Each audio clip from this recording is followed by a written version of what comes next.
Hello, church. This is Aaron, and I wanted to check in with you about a few of the things that are happening in our life together.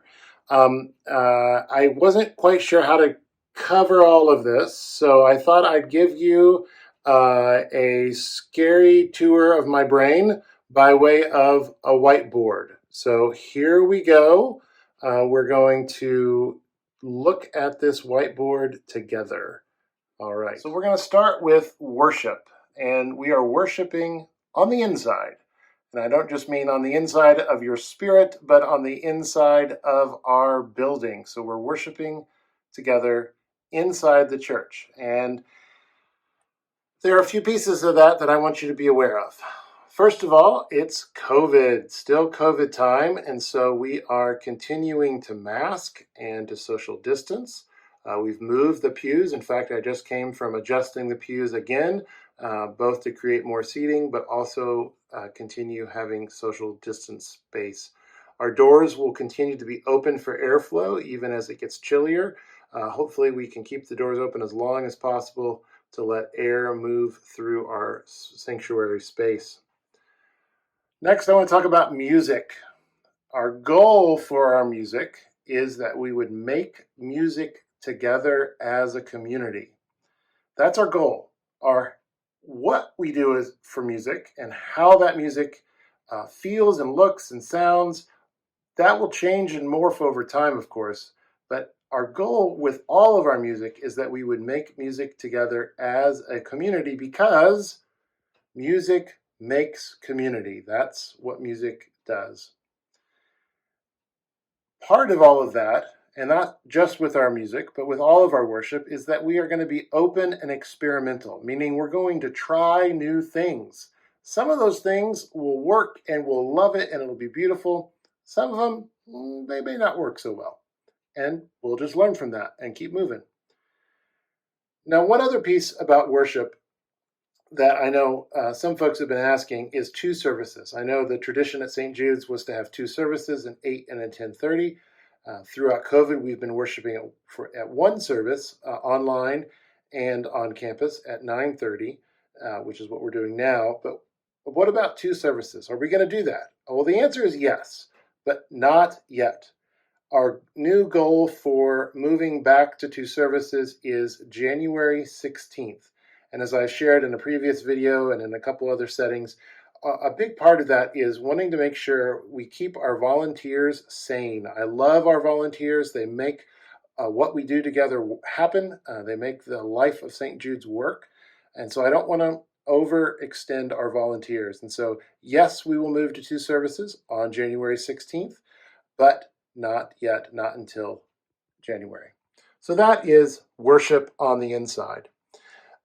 One other piece that I wanted to share about that is that on our in-gathering Sunday, on November 14th, when we gather together our pledges, our commitments of time, talent, treasure, that's also going to be a special service where we are consecrating our indoor worship space. For many, that's been a space that has long held special meaning. For some of us, however, we've never worshiped in that space, and so it's a new space for us. And so how might we make that indoor space, that space dedicated for worship, that space we call our sanctuary, how might we consecrate that, make it sacred together? And so November 14th will be a special Sunday where we'll begin outdoors in the courtyard like we worshiped together for much of COVID, and then move inside together, making that space holy and sacred for ongoing worship in our life together. All right, the next thing I want us to talk about on this tour through my brain of the whiteboard is housing. Now, we've talked a little bit about housing in the past, but I want to get a little bit more specific in these coming months. And really, all of this is in the context of discerning our path. Where are we going? What are we doing with housing?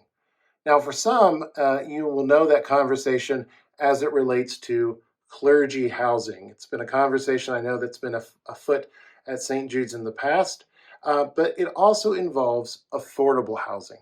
So I want us to talk about both clergy housing and affordable housing. How do we discern our way forward with both clergy housing, and affordable housing. To do that, I want us to enter into a 5-month period of time where we're going to be listening to each other, listening to the Spirit, learning from others, and ultimately at the end, the goal is for our vestry to be able to make a decision about what path forward we're going to pursue, both as it relates to clergy housing and affordable housing. So to do that work of discerning, we're starting with a 3-week housing forum series.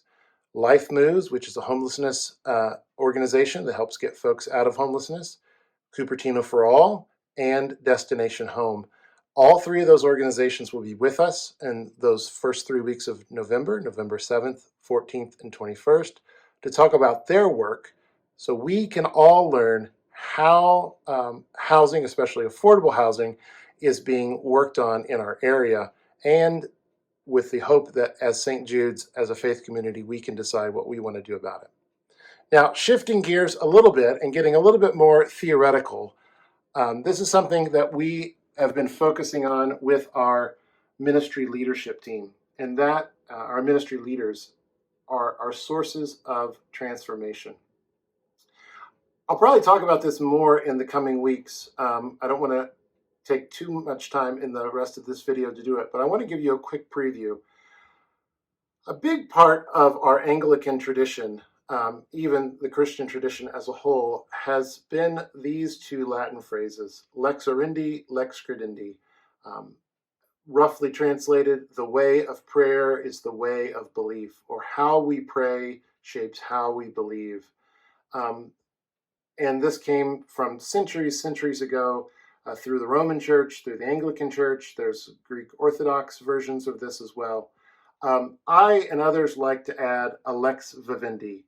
How we pray shapes how we believe, which shapes how we live, which ultimately, I think, then shapes how we pray. And so it's a bit of a spiral or a circular or a system that is created by these phrases.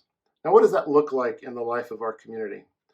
Well, I think that starts with the heartbeat of our community, which is liturgia, which is the Greek word where we get the word liturgy. And that's really our prayer and our worship. That's the heart of our community. And music, of course, as I've shared before, is the heartbeat of that heart. Liturgy, that Greek word that we have used in so much of our Anglican tradition, that word liturgy really means public work for the public good. Think in ancient times a road project or a sewer project, something that was created for the good of the community. That's really the root of what that word means.